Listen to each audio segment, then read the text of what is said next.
Wes, how is it that we took an extra hour starting the show and we're still 3 minutes late? An hour and 3 minutes late. Unbelievable. Yeah. How you doing, man? Welcome back. Thank you. Good to be back. Although I am still kind of scrambling a bit to fall back into a groove. Yeah, we just got back on Sunday and still feel like I'm unpacking. It's a weird thing. Yeah. Well, I can only imagine everything that you're dealing with because you still got an end of the year show to put together, right? Yeah, we're almost there. We have a couple of final steps that we need to do between now and then, but I'm hopeful that we're going to resolve all that within the next couple of days. So everything's on track. Hopefully, fingers crossed. We'll be back to doing shows this week. Awesome. All right, man. Well, let's take one show at a time. Let's take this show first, and let's get it started. Let's go.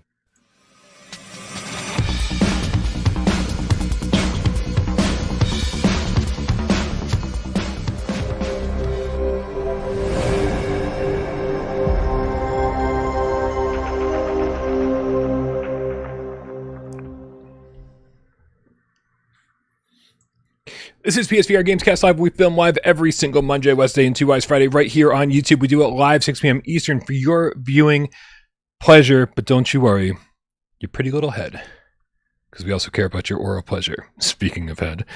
So that's why our friend Rypop puts it up on podcast services of your choice. Not my choice. Not your choice, Wes. Their choice. Their choice down there. My name is Brian Paul from the channel right here, PSVR Without Parole. And returning from the great state of... I was going to say the great state of Las Vegas. That's some fucking U.S. education for you right there. The great state of Nevada. It's Wes Dillon from Virtual Strangers. What's going on, buddy? Take me back, Brian. Like, I was there, right? And every time I've ever been on the...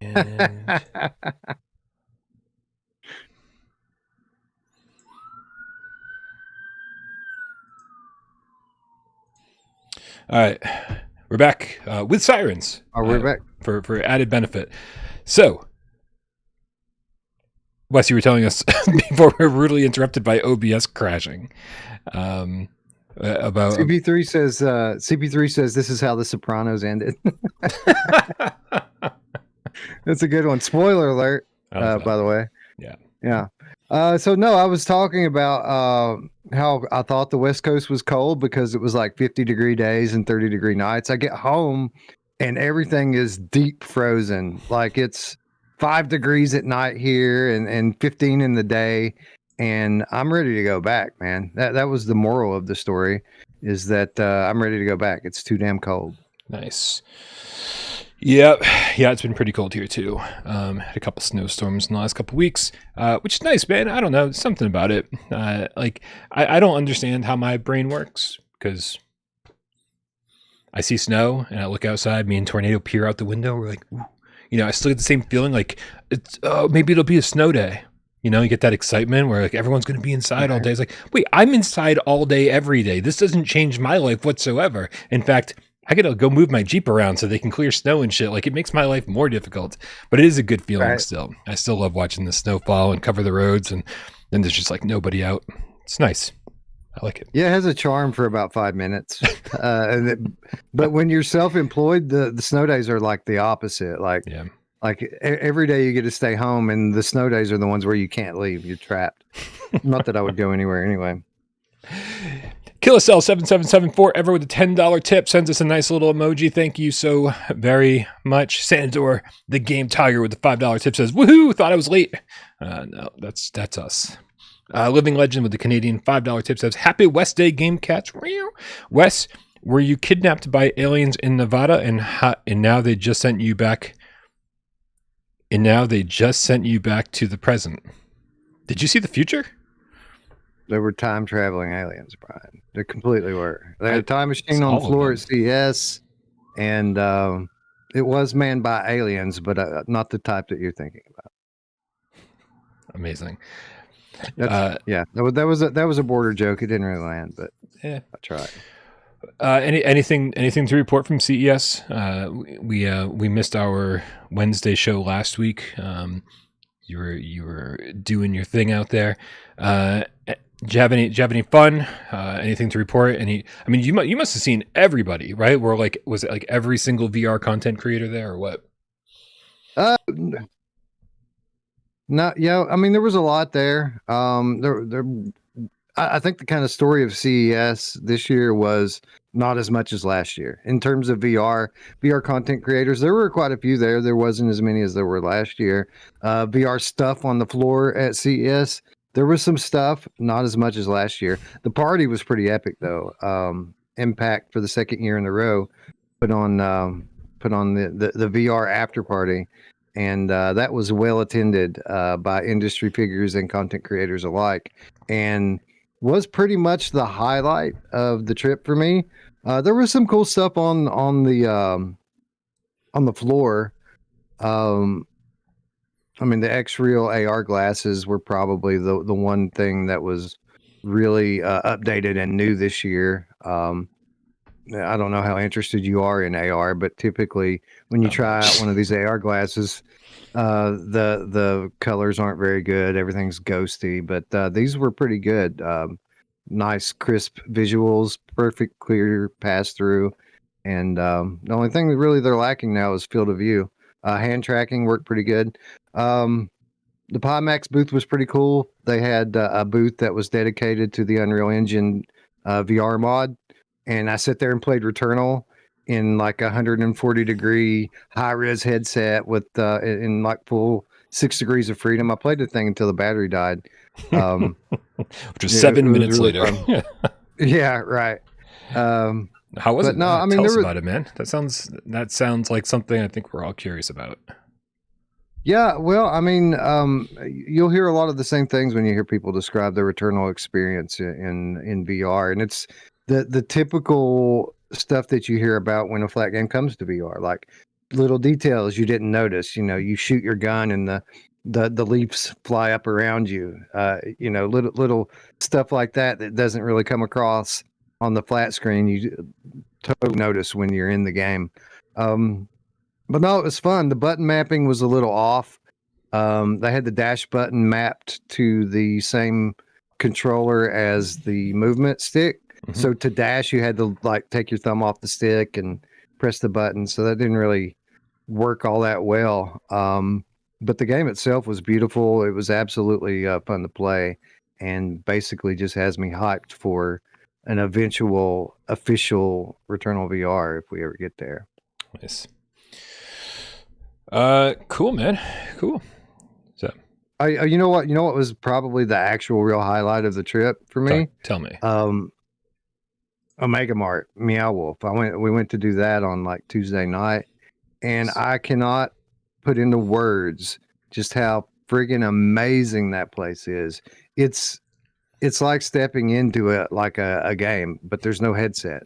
Like they use lighting and optical illusions and stuff to make your eyes and your mind play tricks on you. And this is a huge facility with like hidden passages, and there's lore, there's story for you to uncover. There's an electronic gaming component to it. Literally, you could spend days in this place, kind of uncovering things like it's a puzzle game.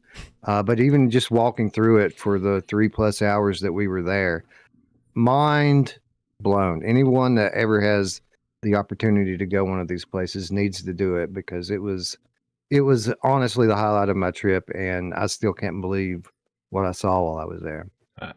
Did it feel like something was missing since you didn't have a putter in your hand the whole time? Well, I'll say this: as much as I love that Meow Wolf, course and walkabout, it does no justice to the real life thing. It's completely different worlds away from what it is like to be there. Like there were things in that, you've heard me rail on about Here They Lie for days, and some of the cool things that you notice when you're in there, like staring at pictures and they change before your eyes, this sort of thing. That they literally have that going on there, but it's it's an illusion that they've done with lighting and stuff, and unbelievable, just great. Excellent. So tell me this, riddle me this, Batman. with all of your traveling and everything that you've got going on, I mean, are you like pretty far behind as far as current releases go? Did you have a chance to like play Vertigo 2 at all? Did you get to play Toy Trains? I think the big question on everyone's mind. No, nothing. Well, to be honest, my life had been so hectic leading up to the trip. I hadn't played VR in a couple of weeks leading into the thing. So like today, getting in the Bulletstorm is the first VR I've played in a meaningful amount of time. So no, I haven't had a chance to try out a Vertigo 2 on PlayStation yet, unfortunately. And there's other stuff that's hit my inbox that I'm really looking forward to play that I haven't had time to do yet. But like I said at the top, man, I feel like I'm still unpacking here. I've had so much going on since I got home. It's been nonstop. And to be honest, I'm glad that today's Wednesday and it afforded me a little bit of time to just get in and enjoy VR for the first time in a long time. Excellent. Yeah, man. Well, we'll get into Bulletstorm in just a minute here. I've been working on my review, wrote up the script, and did all the voiceovers. Basically, while you guys were waiting for the show to start, and I'll have that review out in time for embargo tomorrow. But today will be our first impressions, which is completely different than a review because of the word impressions. Right. If anybody asks, just tell them all we've done is given you first impressions and not hinted whatsoever as to what our review would be. So yeah, in order to get to that, man, let's get to let's first get to Ascent Quest. Ascent Quest, the Kickstarter's been running for a little bit. There's still 7 days to go, so I think it was only going for a month here. And they have reached their goal. They've got a pledge of $34,000 pledged so far. They had a goal of $32,000. If you guys aren't familiar, this is I mean, they have massive plans for this game. It's a big RPG for VR. Definitely coming to PSVR2. That's one of their priorities. Wes, you and I were talking a little bit before the show that this doesn't seem like enough money. I think one of the things that people don't realize with Kickstarters is that it's always a reason. It's always a reason to celebrate when they meet their goals, but so frequently they don't ask for enough money to begin with. And so, what do you think this means, Wes? Do you think that they have like investors, and so that there's money coming in from elsewhere, or do you think this is just the first of many Kickstarters? Like, it definitely doesn't seem like enough money to get a game up and running on multiple platforms. Yeah, typically when you see a low goal like this, it means one of two things. One, what you said, they have other investors, people that have already, pledged a certain amount of money, and they just need a little bit more. The other scenario that you see sometimes is that the game's already been in development for a while, and they've got it pretty close to a good enough state, but they need a little bit longer to polish it out and finish it. So they'll come through with like a 30K or 50K goal so that they can put another 6 months into development and get it out the door. Typically, though, with a Kickstarter, when one of these scenarios apply, they're very upfront about it. If you read through the Kickstarter stuff, which I have not, then maybe they talk about this during the course of their little presentation here. But yeah, typically when a Kickstarter goal is this low and they're offering multi-platform support as a part of the Kickstarter, they're pretty close to being finished with the game. So yeah, it is a bit odd. Typically what you'll see in this situation, if it's not close to finished, is they'll run a Kickstarter for one platform, and then they'll have other platforms as stretch goals. But that doesn't seem to be the case here. Yeah. It does not seem to be the case that they're almost done and just need to get over the finish line. I don't think that this is where they're at. I think they're still pretty early on. I'm just happy, man. I'm just happy that people are out there like wanting to create these kind of full length RPGs. Like, other than Skyrim, I can't really think of too many other RPGs that have made it to VR. Even games that like have kind of used the RPG genre in their marketing. haven't really delivered too much in the sense of RPG-ness. Like Ruins Magus is 100% a dungeon crawler like that. Yeah. Right. But if it has RPG elements, they're super, super basic. So not a, I don't know. We'll see what this ends up being. Looper says Zenith. Yeah. As far as, I would say most of what, attracts me to RPGs is like the story, the overarching story, and the fact that there's just like tons of interesting NPCs to talk to, and you really feel like you get to live in that world. And Zenith didn't really do that for me. It was a nice basic MMO, but certainly not like, it wasn't delivering on what I was looking for in an RPG. That's for sure. It's a nice world, a nice place to hang out with friends. There's a pretty good amount of stuff to do. But for me, an RPG, even like an online multiplayer RPG, it has to have enough story content, lore, and quests to sustain single player play, even if that's not the primary focus of the game. It needs to have that kind of content available, and Zenith really doesn't. Yeah. And the stuff they're showing already, I mean, the video I'm showing is actually from a few months back. I think when they first announced it, they already had some areas that were up and running that looked this good. So not too bad, man. Not too bad. So, hey, I mean, if you want to back them on Kickstarter, they don't have my endorsement. I don't know. I know nothing about this studio. I know nothing about their ability to get this game out. I've watched way too many episodes of Kick Scammers on Slope's Game Room to have faith in anything that gets put on Kickstarter these days. But there's still 7 days left if you want to support these guys. I think that's about as much of that as we need to talk about. Agreed. All right, Wes, you got to play some Bulletstorm today. Played what, about an hour or so? About an hour and a half, actually. I started playing it right before we started talking. Like the minute I realized, oh shit, it's Wednesday. I started playing at that moment. So yeah, I got about an hour and a half in. Played through a few levels. I don't know where my footage went. I wonder if when we crashed, it crashed the. Possibly, but I think that my 90-minute play session, just to ease your mind a little bit, technically qualifies us as first impressions. For sure. Well, in all fairness, I still have 10 minutes to go. Oh, so I can't review it right now. And if anybody asks, make sure you tell them that.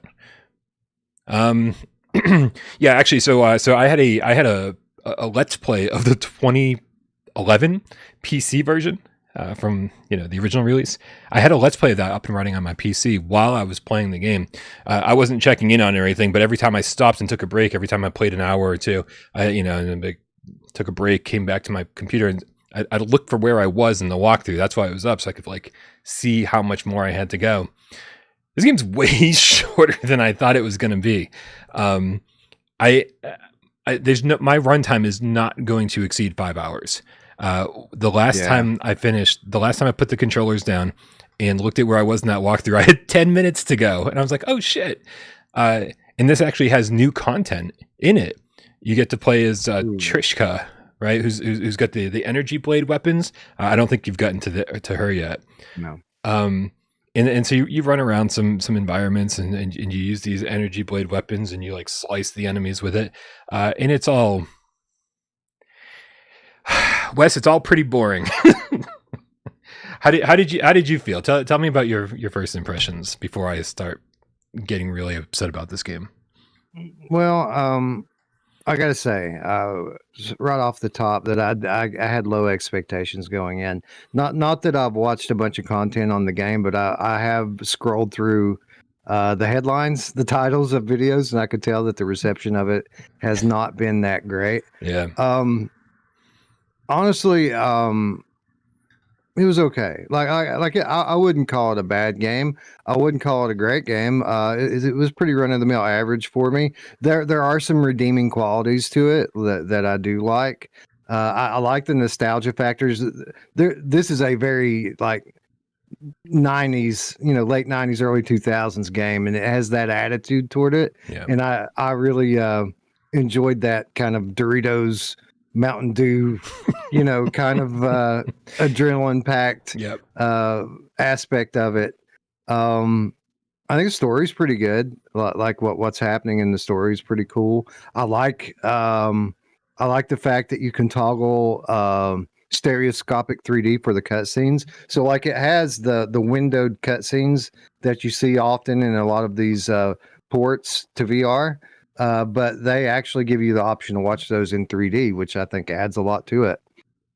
The gameplay, I think you're right. It's pretty basic, standard, early 2000s shooter arcade style gameplay where the guns don't sound very realistic and you're just, blasting your way through everything. Some of the weapons and special abilities are pretty cool to use for a little while. And I like the upgrade system. You get points for creative kills.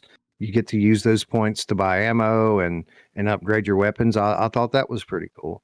So yeah, aside from it could look a little bit better graphically, and the gameplay being very repetitive.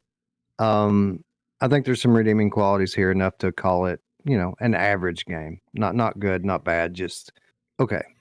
Yeah, I think I was kind of with you for the first half of the game or so. I was like, yeah, this is, I was like, oh, well, at least there's this stereoscopic 3D in the cutscenes. Oh, at least I get to shoot a lot of guys. It gives you, kind of separates itself from other first-person shooters of the time by giving you some kind of like cool grappling mechanic, right? Where you like shoot your leash and you can pull enemies from the other side of the room right up to you, where they kind of like end up in this stasis, like right in front of you for you to, do whatever you want, right? Like pull off a headshot, shoot him in the neck. Whatever it is that you want to do. And as we all know, telekinesis in VR is fucking great. Synapse showed us that. But Synapse showed us how that can be done really, really well. And this game shows us how you can, like, I don't know, kind of, it works for 5 or 10 minutes. And then it just starts getting really, really stale. And I think your character is just a little too OP. Like I never felt the need to take cover. I never felt the need to really do anything because I'm pulling these guys from so far away. And they're just there. You can if you want to hide, if you want to find a little spot to take cover in and just keep pulling people through the environments. All you have to do is just aim and let your reticle turn green. You know that you're aiming on an enemy. You pull them toward you and you kill them. And it just gets really repetitive and really rote. It never becomes like a real reason to use any of your other weapons. And it just sort of becomes this really bland first-person shooter that like doesn't give you anything else to do. I do agree that the killing enemies in creative ways, getting like skill points, was sort of a highlight for a little while. Anytime you see like a big prickly cactus or an electric fence or something, I'm like, I'm going to stand on the other side of this shit, reach across the environment and pull you guys through, right? Because then like they go, and you get like 1,000 XP or whatever for killing someone in a creative way. But man, the animations are rough and it's just all, for whatever reason, like it just doesn't deliver on anything satisfying that I need this game to be. If you watch if you watch videos, did you play the original? Did you play the flat screen back in the day? I might have a little bit. I do think I own it. I think I picked it up in the PS4 era. I think I picked it up on PS3 because I have a PS3. And I bought like a stack of games like this for $1.50 each, and I might have stuck it in for 10 minutes and checked it out. But I wasn't like super into it at the time that it was, in its day. Dude, it looks like, okay, for someone who hasn't played the original version, again, having that PC full playthrough up on my computer all day yesterday, I was watching that and going, this looks fucking great. Like the environments were beautiful and there are all these cool particle effects, and water drop was on the screen when you're standing near a waterfall, and every single shot you took was just super visceral. And when I asked AJ, I was like, AJ, what is up with this game? Like, why do people think it's so great? And he goes, oh yeah, the action is so visceral. And that's the word, visceral. And that's not a feeling you get from this. That feeling doesn't translate from the flat screen version. Like when everything just, like everything feels intense, the way the screen zooms on the flat screen version, the way that just like everything works.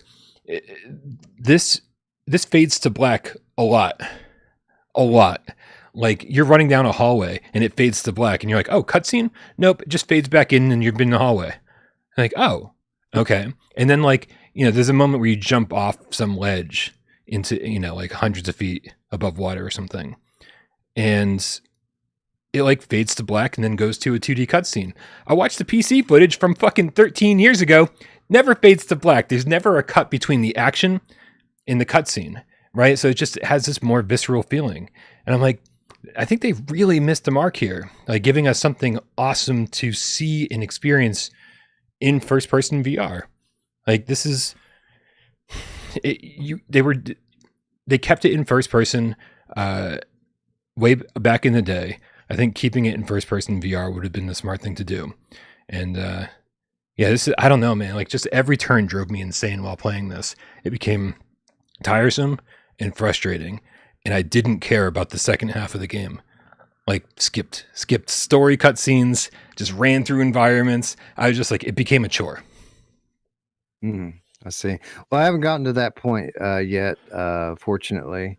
But I'll agree there is a lot of missed opportunity here to make this a bit more of an immersive experience for VR players.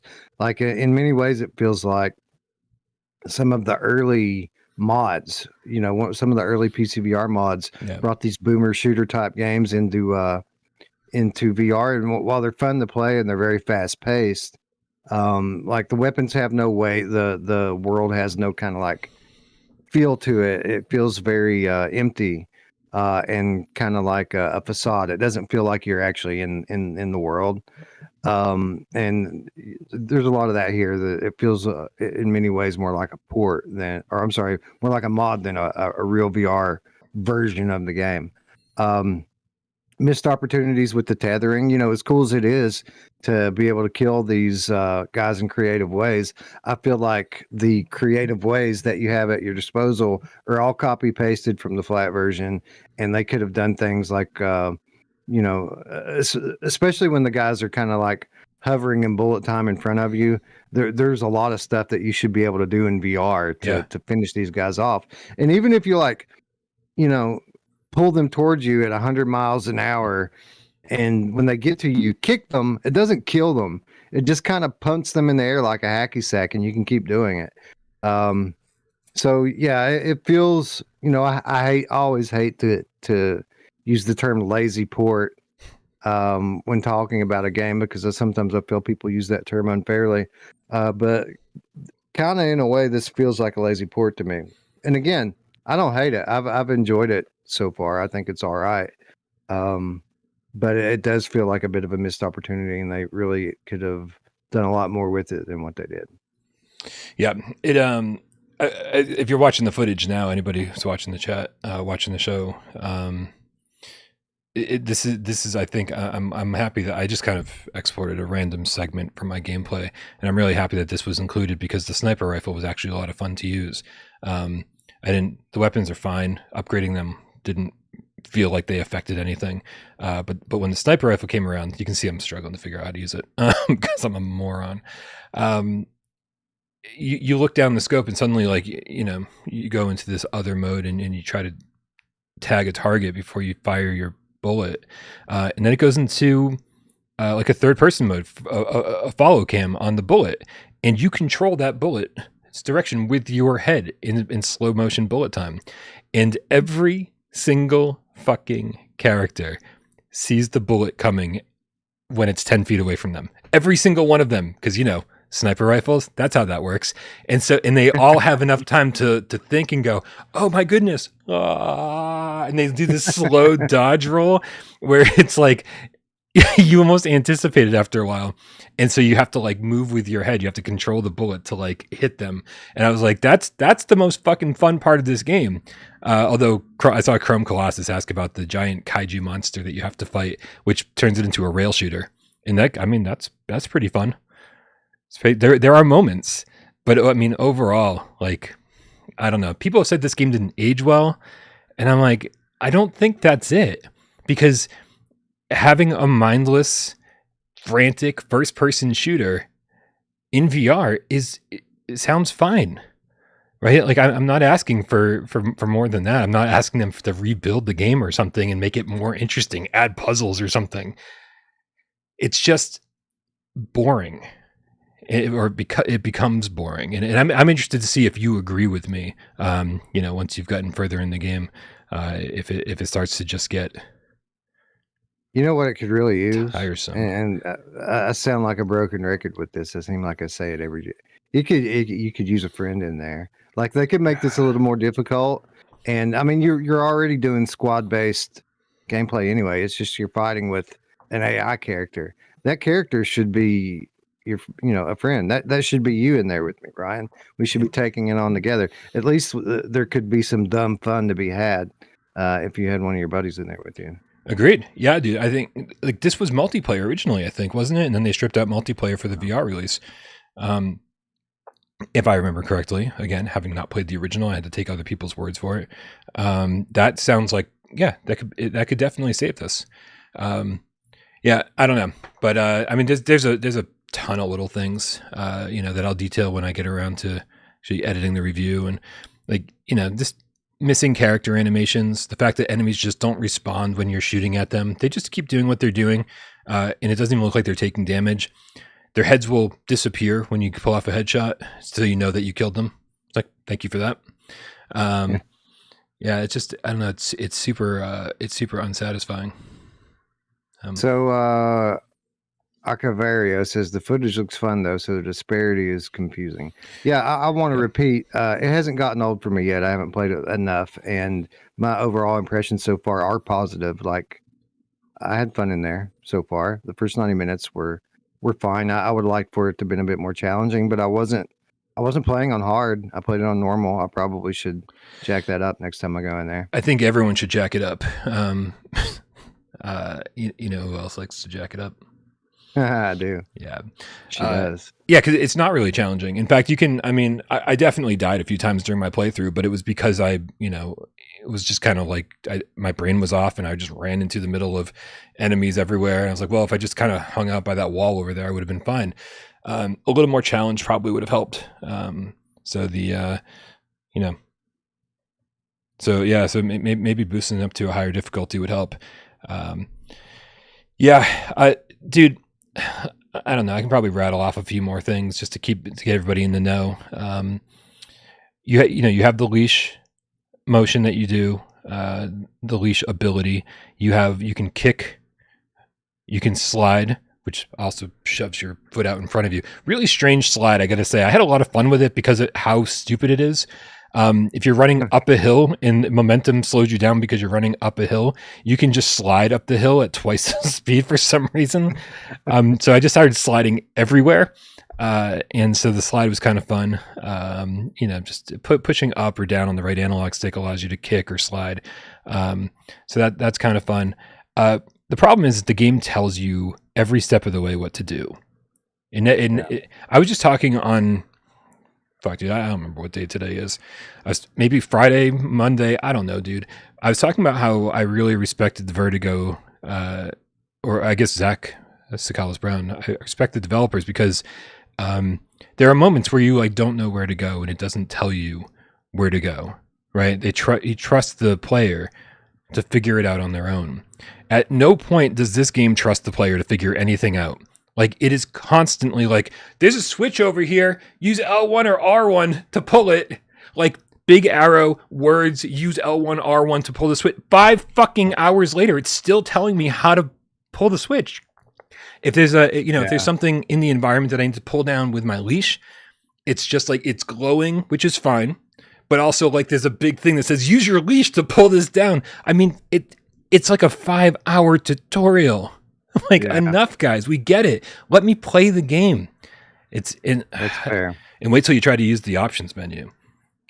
That shit's like broken half the time. Like I tried to turn my headset and controller vibration all the way up because it's got a slider. I was like, that's cool, And one time I turned it all the way up, and then I came back to it a couple hours later, and I tried to, and it had reset all my options for some reason. So I tried to slide it back up, and it was like, nope, and it slid it all the way down for me, and I was just kept clicking away at it, being like, what the hell's going on right now? None of the options were doing what they were supposed to do. I couldn't turn subtitles off for like an hour. It was crazy. It was just. It's not done, man. This is an incomplete port. It needs a couple more passes of polish. It's just not done. Yeah, there should be a lot more like destructible environments and just a lot to make the game a bit more like an immersive VR experience. Did you try? Speaking of options, did you try the? I think there's a gaze-based option for the tethering. Like I only tried the one where you aim it with your hand. That's the one I think there's another option. I'd be curious to see how the other one changes the gameplay, if it makes it any better or any worse. Yeah. Because the one thing I really do enjoy about this game, and it hasn't gotten old so far, are the special abilities. Like your tethering device has a special attack. Every gun you find has a special attack, and they're totally OP and fun to use. They completely incinerate the enemies, and that has been fun and impressive every time. So I'd like to see how changing up the way you interact with the tether maybe would change up the special attack with it. Yeah. I do think it was fun to charge up the weapons and use them and to completely incinerate the enemies again, but it was just unnecessary all the time. And so, maybe I'll put a few hours into the hard mode before I finish up the review, because I really do want to see if a little more challenge makes it a little bit more exciting. Because by so far, I mean I've got 10 minutes to go. So it feels like playing. What was that game? Shit, the Archex first game. It feels like playing Evasion with no friends.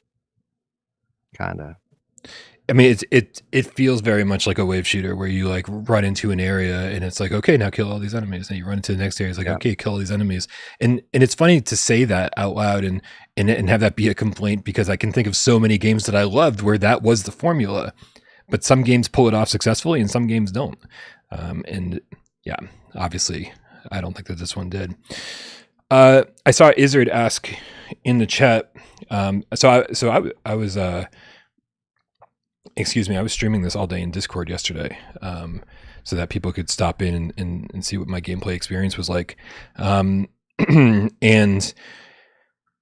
there's this thing that's in all of the trailers, like this big giant, like fucking 200-foot wheel with spikes on it that's like it's rolling at you. And there's a whole rail shooter segment with that, and I'm so confused by it because on screen it looks really good, and then in the headset it looks like it's like an MP4 that's just plastered in the background. I was like, could you guys not get this running in game without killing the frame rate? Like, this part runs better than the rest of the game, and it's because there's nothing happening. It's just, I think they projected a movie behind all the action. It's just very weird, man. So, and I also had horrible tracking issues during that part, and I couldn't figure it out. And it wasn't until like I had to reset my console, and I went back in. Everything seemed fine. But again, I even stopped in the middle of the segment where I just had horrible tracking trying to fire this minigun. And I was like, fuck it. And I without resetting, without doing anything, I went directly from that, where like my hands were just all over the place and it wasn't registering my left hand. I went immediately into toy trains. Didn't move where I was standing, didn't change my lighting, nothing. And everything was fucking perfect. Yeah. Right? And so I had a bug too. I didn't have a lot of bugs. I didn't have a lot of bugs, but I did have one pretty significant one. That probably cost me 5 to 10 minutes of gameplay just because I thought I was being stupid and couldn't figure out where to go. But as it turns out, it was a bug.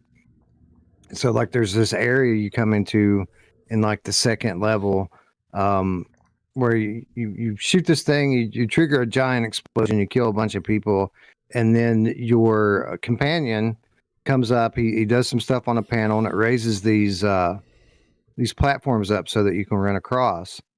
Well, I got separated from the guy, and I completely lost him, and I couldn't figure out where to go. Those platforms had not risen, or I never saw them rise. But eventually I found the guy, and he was standing on the platforms, but they were down low. And there's supposed to be like an animation that it's triggered here, and it never did. Eventually I just loaded the last checkpoint and played through it again, and it worked fine. But I was stuck there for a minute just thinking, man, you idiot. There's so clearly a path here that you're not seeing. And no, there wasn't. It was just a game being fucked up. So, later in the game, there's a point where I'm actually running through with two companions, and we're just killing enemies left and right, left and right, left and right. And then we kill all the enemies, and I look, and my two companions are like hiding behind this ledge, like they're taking cover, and they're poking out, looking every so often. And I was like, what are we doing? Like, there's no more enemies. Why? We need to move forward, and I can't move forward without you guys. Like, there's no way. Like, you guys need to open the next door for me. And so I was about to give up, and I said, you know what? I'm just going to use my leash everywhere, because I'm like, there's an enemy hiding here somewhere that's just not rendering, or just stuck in the environment or something. After 3 or 4 pulls, it didn't take long at all. I pulled an enemy right through the wall. He was making no sound. He was non-existent. Pulled him right through the wall. There he was in front of me. Boom, boom, boom, boom, boom. Killed him. Moved along. Man. Yep. So, yeah. But I will say, as far as bugs go, I'd say 2 fairly minor ones over the course of 5 hours, which is weird to say that that's not too bad these days. I don't know. Right. Yeah. So, anyway, stay tuned for my full review tomorrow. But those are certainly our first impressions. Let's check out. I saw Bulletstorm in the chat. Hopefully they're taking notes. Let's see what the chat's saying. Nihilist Ryan, the game Feline, with the $5 tip says, which was rougher on launch, this or Vertigo 2? This is so much rougher. Vertigo 2, there's at least a really great game hidden beneath a few bugs and some frame rate problems. This, I don't even think, if this was patched up. I mean, it's a blurry game. The reprojection is obvious because it doesn't seem like it's even running at 60 reprojected to 120 for the most part. And so, I mean, just everything top to bottom, being an outdated game with somehow the VR mechanics making it worse, and it should be beautiful. And I think we got the Quest version. I think we got a downgraded Quest version at this point. So this is worse. I heard the Quest version was pretty rough. Great, honestly.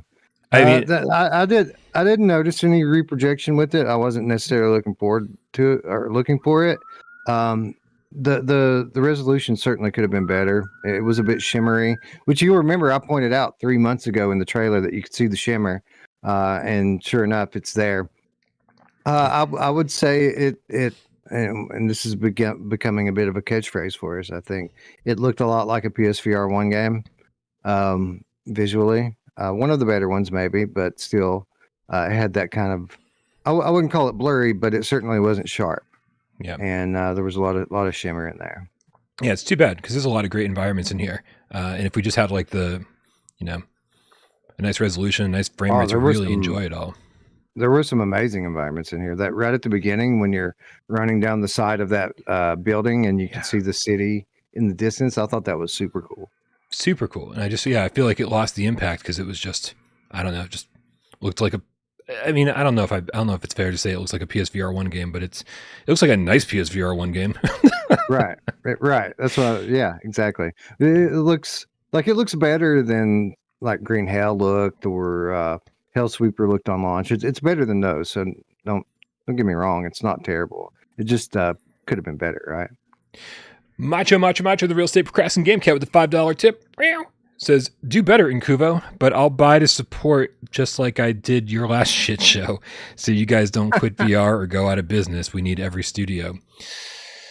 Yeah, it's always a tough call. I mean, you want to send the right message, right? I would say, I personally wouldn't buy this in the state that it's in. Wait for them to patch it.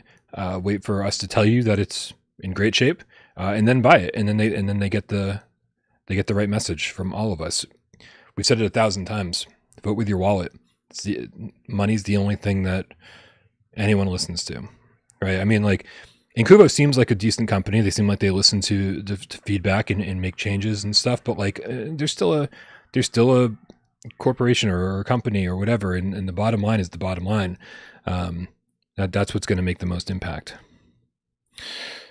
Wally is now a game cat, specifically a white tiger with a Canadian $2 tip. Says, you saw my tweet for Suicide Guy's sales numbers. Yeah, that sounds familiar.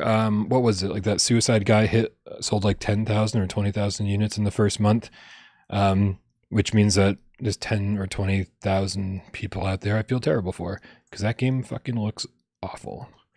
I played the PSVR2 version, and it looks like the PSVR1 version, but sharper and still absolutely garbage frame rate. It made Miles sick to play.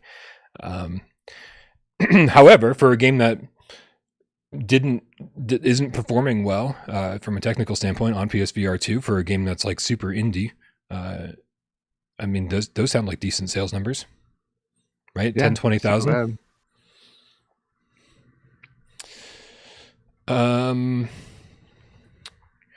Macho, the real estate procrastinating game cat with the $2 tip says, okay, but is it fun on weed? Yeah, probably a little bit more anyway. Yeah, I mean, I do feel like if you've got any mushrooms around or something, like, I think the immersion would be 10 times better. But yeah, and again, I feel like I need to keep repeating this. I enjoyed it. Like, it was a 6.5, 7 out of 10 so far for me. Like, it's not bad. I was hoping more for a 8.5. You know what I mean? Yeah, I think a lot. I think I was right there with you in the first hour and a half of the game. I was like, this is what it is. It's, this is a VR version of a game from this era that was pure, just like testosterone and like big guns and, guys that yell a lot and think that homophobia is fucking awesome. It's like, dude, there's a warning at the beginning of the game that's like, this is a game from 2011, and we haven't updated the dialogue, and so we want to preserve the original game intact, but you may find it insensitive in 2024. I was like, guys, that was 10 years ago. This isn't Blazing Saddles. Like, shit that's insensitive in 2011 is the same shit that's insensitive now. I was like, so thanks for the warning, but I mean, what a fucking joke. I'm not asking them to change the game, but it's like, that warning was just dumb. It's like, anyway, yeah, I definitely keep me posted on your impressions, Wes, as you play more, because again, I feel like I was in the exact same boat as you, and I was having a decent amount of fun the first hour and a half, and then I got really, really bored. More sirens on my end. Samson 143 VR. Hey Wes, I want to talk to Samson. With a $5 tip says, oh man, that was a half-baked reference on weed. On weed? Hell yeah, it's a half-baked episode, which is more true than you realize. Dude, let's do a little 20 questions and wrap this thing up. Let's do it. You're the host, man. You picking a PSVR 1 or 2 game. And I've got 6 minutes and 20 yes or no questions to figure out what game that is. Guys, I need all the help I can possibly get. So help me out in the chat. Let me bring up a 6-minute timer and we can get to... You have a game chosen, Wes? I have chosen one, yes. Excellent. I can't figure out where the thing is. There it is. There it is. All right. You know who else can't figure out where the thing is? All right, let's do this. On your mark, get Des, go. Is this game on PSVR 2? It is. Ooh, was this game also on PSVR 1? It was not. All right. Oof. So we have PSVR 2 only. Is it? I don't know if I should ask if it's an exclusive game. Has this developer made other PSVR 1 or PSVR 2 games? Yes. Ooh.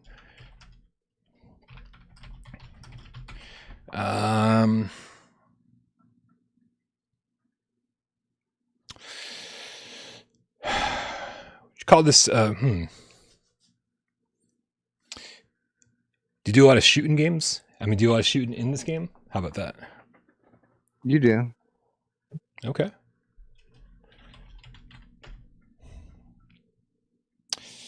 This game based on a license? I don't think so.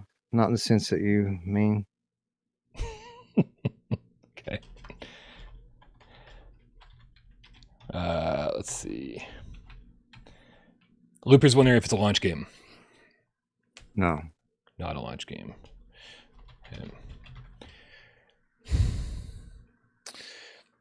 Do you have any cool powers in this game other than shooting guns? I don't think so. All right. I don't know why I couldn't get Synapse out of my head, but I guess that took care of it. Well, cool is subjective, Brian. Maybe I'm not impressed with telekinesis. Nathan says my driving is based on a license. All right. Ian's wondering if you can control vehicles in this game.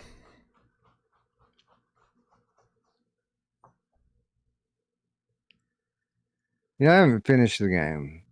I haven't finished it. I would be surprised if you didn't at some point in the game.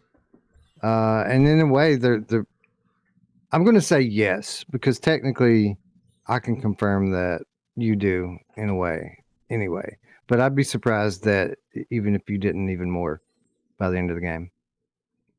So yes.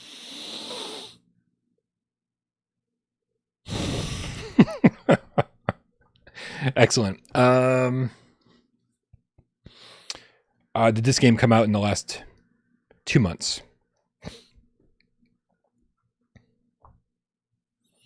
Ooh, it sounds like so. It was close, if not. So, yeah, I think so. Let me check. Let's see, Looper. It can't be Vertigo 2 because the developer made other PSVR 1 or PSVR 2 games. Yeah, definitely within the last 2 months. Definitely in the last 2 months. Okay.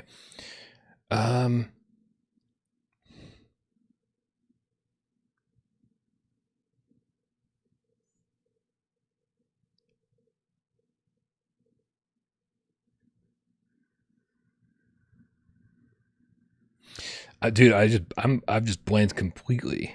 Does it have a realistic art style? I'd say yeah. That's what they're going for. It's not cartoony. That's 10. Okay. Are you doing other things other than shooting? A lot of puzzle solving, that kind of thing? I mean, a little bit. I wouldn't say a lot. There are some other things going on, though. Okay.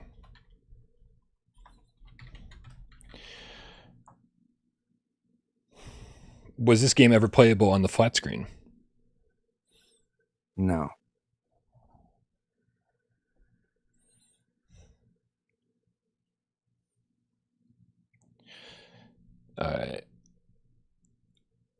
Do you play as a human? Yes.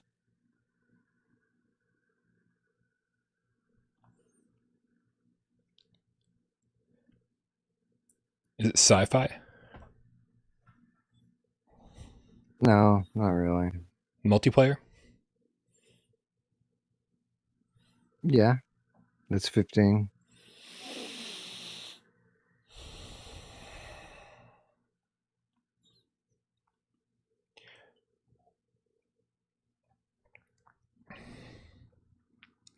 Can you scale buildings in this game?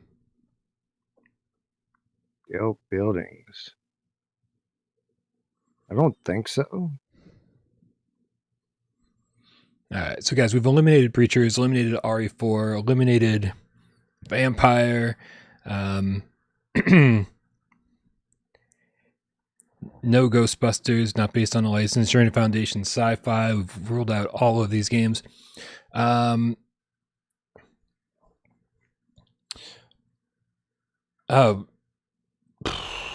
it's a good question. Are there zombies in this game?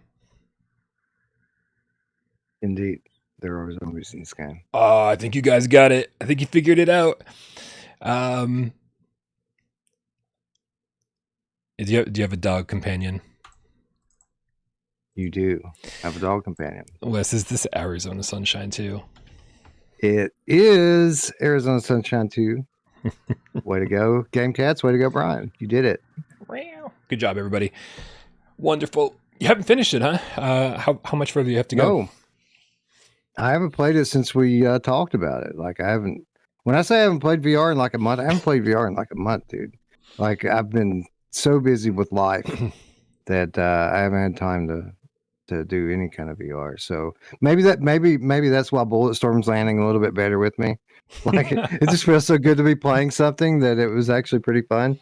But no, I haven't been back to it since we covered it. Right on. Yeah, man, vehicles. I'm blanking a little bit right now. I don't remember any vehicles in the game.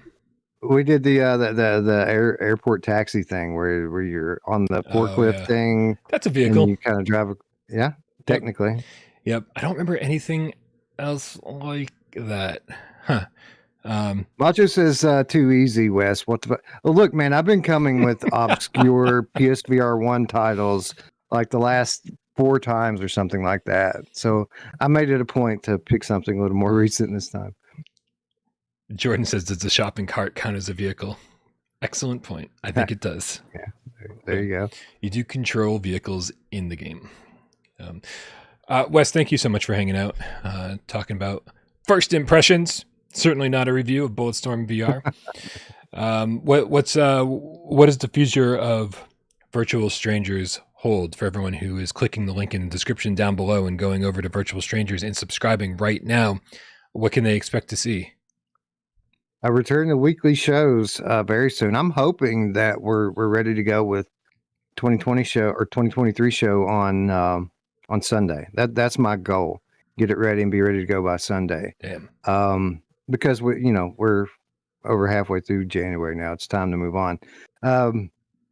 But after that, just back to normalcy, back to playing VR again, back to hanging out with Roots and Eric and all the strangers out there. I look forward to it, man. It's been too long. It was early November the last time we were doing regular shows. So I'm ready to get back to it. It's time for a new season of Virtual Strangers, and I can't wait. There's a lot in my library, new stuff that I want to play that I need to get around to. So we need to get this episode wrapped and out. I've got a ton of great keys to give away.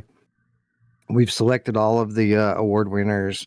We're ready to go. We just need to shoot a couple of the guest segments. That's all that's left. We need to shoot the guest segments. Ooh, am I a guest segment? You are. I'm about to talk to you about that, actually. Nice. Excellent. But we're close. Well, I know how it feels to take a little time off and come back refreshed. And I mean, obviously, you've it's not like you were on vacation for the last month or anything like that. I think everybody's aware of what's been going on. And so I'll tell you, man, it never feels better than it does to come back after not having done the show for a month or two, and really kind of like you got to miss it sometimes, right? So I look forward to it, man. My normal day-to-day life, that's the vacation. When I get away from that this has been a tough couple of months for me, man. I look forward to getting back into a rhythm and back into a groove and back to normalcy again. So yeah, I can't wait to be with everyone once again and live my life the way it has been for the last 5 years. Hell yeah. I'll tell you, man, I was never, I hadn't done a review since Arashi Castles of Sin. Oh, you know, which was a horrible place to leave off as far as keeping up with new games for review. And then when I finally got around to getting back on reviews after the award show was taken care of and after, you know, I was sick for a week and all this, finally, like I did my Ancient Dungeon review and I was like, wow, that feels good. Like it feels good to like get that what'd you done. give it? Did you give it a 9? I bet you gave it a 9, didn't you? Ancient Dungeon? Yeah. 10 out of 10, baby. That is a perfect game. Wow. Yep. Wow. It is. Okay. It is.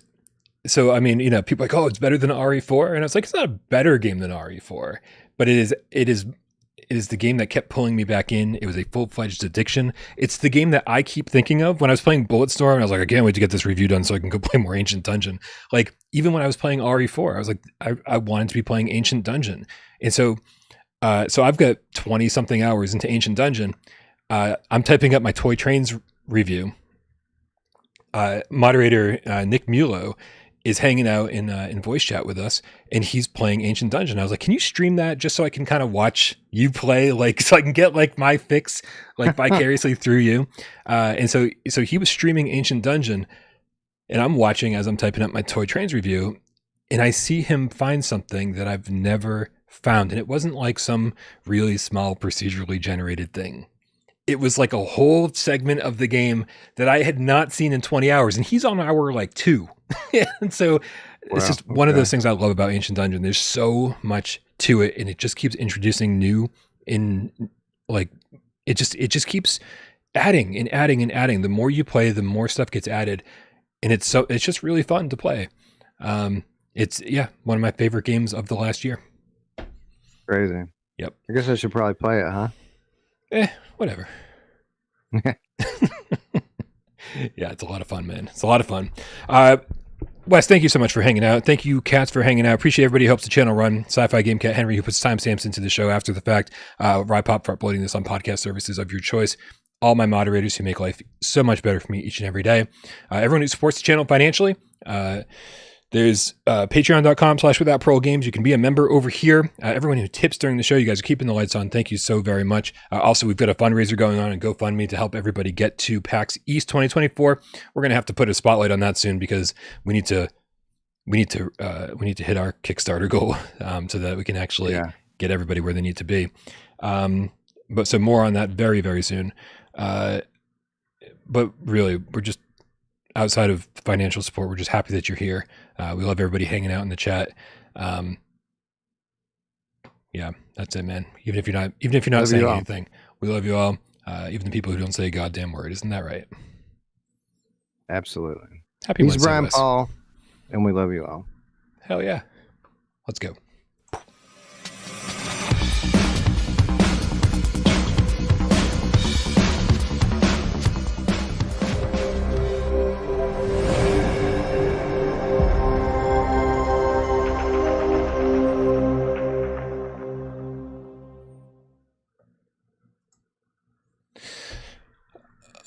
Okay, so I want to follow up on something I said during the show, everybody, and that's that people say, oh, people get offended so much more now than they did 10 years ago, and I don't think that's true.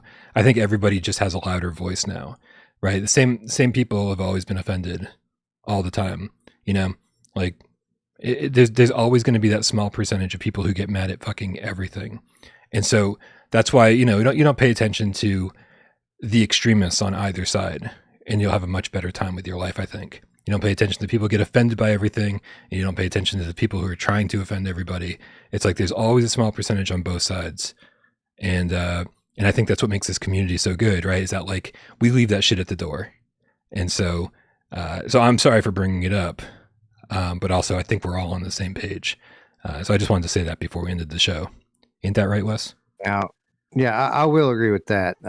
Just don't participate. Like there are assholes on in every direction, and that is the cool thing about our community here is that we very clearly have people here that have vastly different worldviews. But we don't. That's not what this space is about, right? We're here focusing on the things that we all have in common, and I feel like if everyone did more of that in their day-to-day life, the world would be a better place. So, just stay away from assholes. Everybody will be fine. 100% agree. All right. Well, leave it on a high note. I'm going to end the stream now so I don't fuck it up. Good night, everybody. Bye.